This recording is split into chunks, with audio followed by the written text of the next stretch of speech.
राम राम, जय मां भारती। आप सभी का मेरे YouTube चैनल सत्य साक्षात्कार में एक बार फिर से पुनः हार्दिक अभिनंदन एवं स्वागत है। निवेदन फिर से कि मेरे चैनल को आप सब्सक्राइब जरूर करना।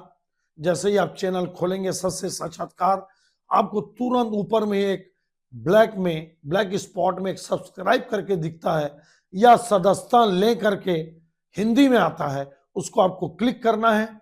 आप सब्सक्राइब हो जाएंगे। लाइक शेयर और फॉरवर्ड सभी ग्रुप में करते रहना। रिजल्ट आ गए, हर स्टेट के बारे में मैंने अलग बताया।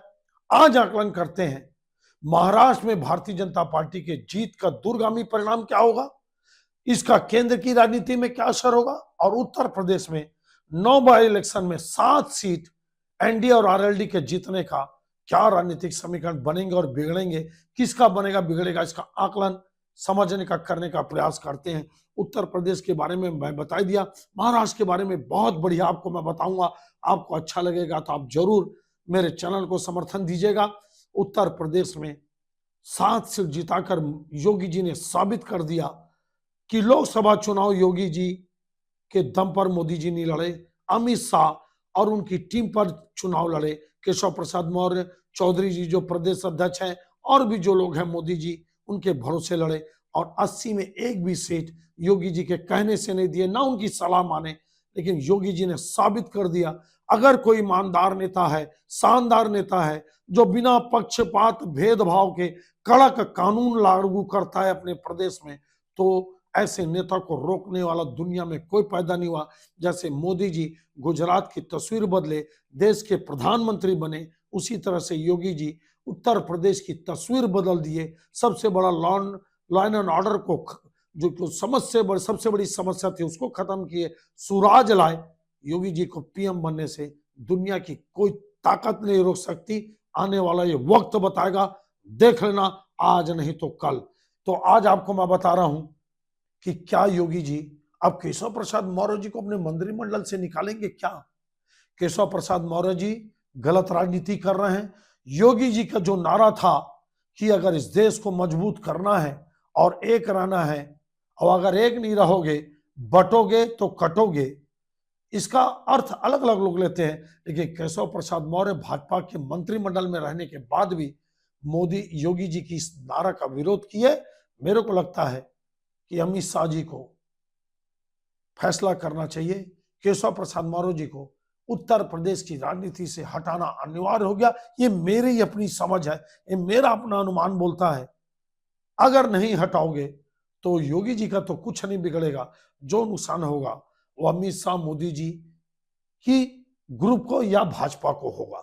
तो एक संदेश आपको मैं बता देता हूं कि योगी जी को हटाने की हिम्मत ना अमित शाह में है ना मोदी जी में है। योगी जी 2027 में फिर से जीत के आएंगे। हालांकि मैं पहले भी बोलता था, अभी भी बोलूंगा, अब देश के नंबर 2 के नेता भाजपा में योगी जी बन गए। ये पहला मेरा विशेषण है उत्तर प्रदेश के बाद। उसके बाद बंगाल में 6 की 6 सीट ममता बनर्जी जीतती है। आरजी कर अस्पताल में जो दरिंदगी हुई थी हमारी बहन बेटी के साथ, उसका भी असर टीएमसी पर नहीं हुआ। और एक सीट तो ऐसी है, उसका नाम मैं भूल रहा हूं, जहां पर 70% मुसलमान हैं। अभी जो 6 सीट हुआ उसमें भारतीय जनता पार्टी की तो जमानत नहीं बची। मैं फिर बोलता हूं, जहां पर मुसलमान 50, 60, 70% हो जाएंगे, वहां पर हिंदुओं का चुनाव जीतना लगभग असंभव है। कारण आप खोजते रहिए। उसी तरह से राजस्थान में शर्मा जी अपने आप को मजबूत कर लिए जब कांग्रेस की 4 में से 3 सीट को वो छीन लिए और 7 में से 5 सीट जीत गई। उसी तरह से आम आदमी पार्टी पंजाब में मजबूत हुई, कांग्रेस की 2-3 सीट को छीन ली। बिहार में आप बोल सकते हैं कि जो 2-3 महीना बाद चुनाव है, बिहार में बीजेपी और नीतीश कुमार की वापसी होने वाली है। आपको मैं बता देता हूं, चारों की चारों सीट एनडीए जीत गए। लेकिन फिर एक बात बता रहा हूं, जो जन स्वराज पार्टी है आपका किशोर जी की, प्रशांत किशोर जी की, उन्होंने 1-2 सीटों पे 17,000, 16,000, 12,000 वोट पाया, एक में 5, 6, 7,000। शानदार इस पार्टी का उदय बिहार में हो रहा है। यह वाला चुनाव तो नहीं, अगला चुनाव मेरे को लगता है कि बिना प्रशांत किशोर के सरकार बिहार में मुश्किल है, और प्रशांत किशोर जगह लेंगे आरजेडी का, वो जगह लेंगे कांग्रेस का, और वो जगह लेंगे नीतीश कुमार का। प्रशांत किशोर जी अगर अच्छी राजनीति करते रहे और शराब के पक्ष में जो बयान दिए उसको अगर वो वापस ले लिए तो मेरे को लगता है आने वाले समय में 5-10 साल बाद बीजेपी और जन स्वराज पार्टी बिहार में आपको देखने को मिलेगी मुख्य रूप से। और नीतीश कुमार थोड़े बहुत हिस्से में रह सकते हैं अगर उनका नेतृत्व आने वाला समय अच्छा रहा। वायनाड सीट स्वाभाविक रूप से कांग्रेस फिर से जीत गई। प्रियंका वाड्रा, गांधी परिवार तीसरा पहुंच गया संसद में। लोकतंत्र बहुत मजबूत हो गया परिवार के तीनों संसद में। इसका आकलन आप खुद करिएगा, इसके बारे में मैं बता चुका हूं। अब आप आइए, इसी तरह से छत्तीसगढ़ की एक सीट भारतीय जनता पार्टी जीत गई। भले 18,000 वोट उसके कम पड़े 8 महीने में, लेकिन ये विष्णुदेव साय जी की बड़ी जीत है, उनकी नीतियों की जीत है। जिस प्रकार से बड़ी लोकप्रियता से विष्णुदेव साय जी छत्तीसगढ़ सरकार को चला रहे हैं। अब आते हैं आपका महाराष्ट्र में विधानसभा के बाद क्या होगा, मैं आपको बताता हूं। देखिए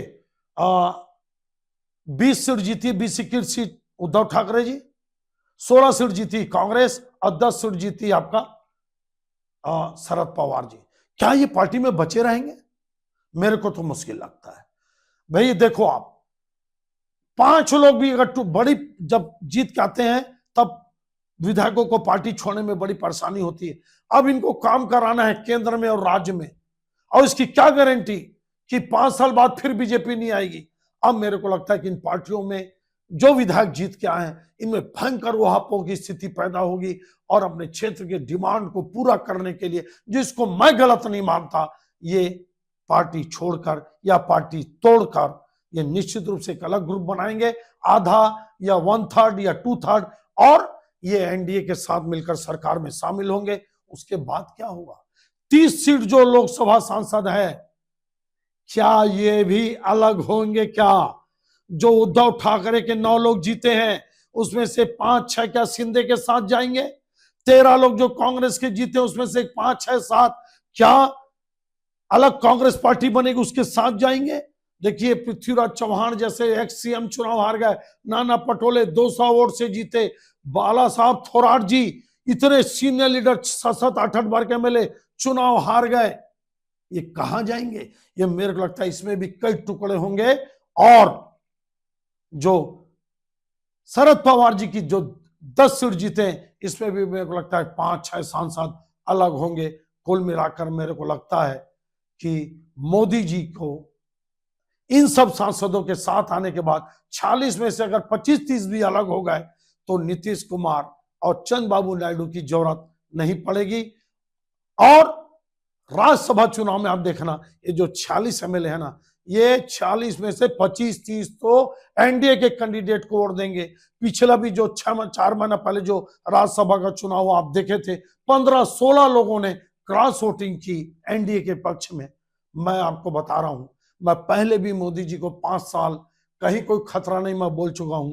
अब इस परिणाम के आने के बाद महाराष्ट्र की राजनीति और बदलेगी, और जो 30 लोकसभा सांसद हैं मेरे को लगता है ये टूट कर अलग पार्टी बनाएंगे, या एनडीए के साथ जुड़ेंगे, या कोई बीजेपी के साथ जाएगा, कोई अजीत दादा पवार के साथ जाएगा, कोई शिंदे जी के साथ जाएगा।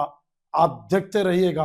अब खेला उद्धव ठाकरे, शरद पवार और कांग्रेस का। वैसे भी कोई वजूद नहीं था कांग्रेस का, 44 सीट थी पिछले विधानसभा में और 1 लोकसभा था। ये तो उद्धव ठाकरे के वोट के बदौलत 13 सीट जीत गए। मैं अपने विश्लेषण में बोला था और दुल्ला दुल्ला नाचने लगे।